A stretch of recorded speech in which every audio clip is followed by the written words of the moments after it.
আবারও নির্বাচন প্রসঙ্গ। জামায়াতে ইসলামীর আমির ডক্টর শফিকুর রহমান বলেছেন, দেশের মানুষ কোনো আধিপত্যবাদ, ফ্যাসিবাদ দেখতে চায় না, একটা মানবিক বাংলাদেশ দেখতে চায়। এ সময় আসন্ন নির্বাচনকে বানচালের ষড়যন্ত্রকারীদের জুলাইয়ের মতো প্রতিহতের ঘোষণা দেন জাতীয় নাগরিক পার্টির আহ্বায়ক নাহিদ ইসলাম।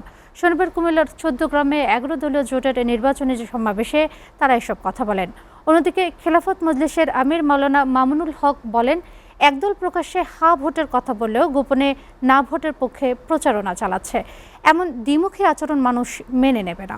কুমিল্লা থেকে শাহরিয়ার জামান দ্বীপের প্রতিবেদন। নির্বাচনী জনসমাবেশে অংশ নিতে সকাল থেকে কুমিল্লার নেতাকর্মীরা মিছিল নিয়ে ১৪ গ্রাম জেলা পরিষদ মাঠে আসতে শুরু করে। সকাল ৯টার মধ্যে কানায় কানায় পূর্ণ হয়ে যায় পুরো মাঠ। এরপর সকাল ১১টায় ১১ দলীয় নেতৃবৃন্দকে নিয়ে সমাবেশস্থলে প্রবেশ করেন জামায়াতের আমির ডাক্তার শফিকুর রহমান। এই সময় স্থানীয় নেতৃবৃন্দ তাদেরকে গ্রহণ করে নেয়। এরপর মঞ্চে ওঠেন খেলাফত মজলিসের আমির মাওলানা মামুনুল হক। তিনি বলেন, একটি দলের প্রকাশ্যে হ্যাঁ আর গোপনে না ভোটের পক্ষে প্রচারণার দ্বিমুখী আচরণ মানুষ মেনে নেবে না।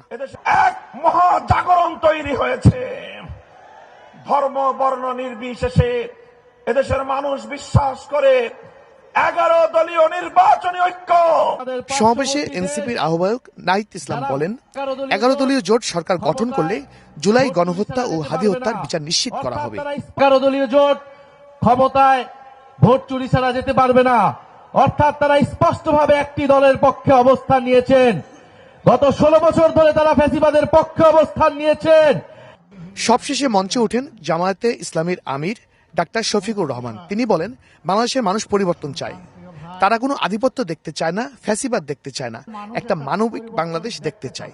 এই মানবিক বাংলাদেশ গড়তে হলে ১২ তারিখে ১১ দলীয় জোটের মনোনীত প্রার্থীকে ভোট দিয়ে জয়যুক্ত করতে হবে। আমাদের মায়েদের নিরাপত্তার আকাঙ্ক্ষার উপর ভর করে, গোটা বাংলাদেশের ইজ্জতের উপর ভর করে আমরা আর কোনো আধিপত্যবাদকে মানব না। আমরা আর কোনো ফ্যাসিবাদ দেখতে চাই না। আমরা আর কোনো দুর্নীতিগ্রস্ত সরকার এই দেশে দেখতে চাই না।